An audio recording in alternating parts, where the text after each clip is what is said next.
everybody. Today we are at Jim Trenary Ford in Moscow Mills, Missouri, taking a look at the Ford Pass Connect remote features. In this video, we're going to show you how to lock and unlock your vehicle with the app from a push of a button. So you simply go to the Ford Pass Connect app.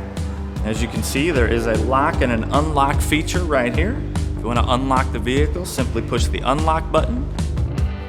And to lock the vehicle, go ahead and push the lock button. It's a very good feature if you ever do not have your keys on you, or you want to open the vehicle for somebody else. If you're in an office or something along those lines, since you always have your phone, you can simply pull out your phone, open the Ford Pass Connect remote features app, go ahead and unlock or lock the vehicle with the touch of a button. To check out any more of our content, please subscribe to our YouTube channel, or you can go to our website, JimTrenaryFord.com.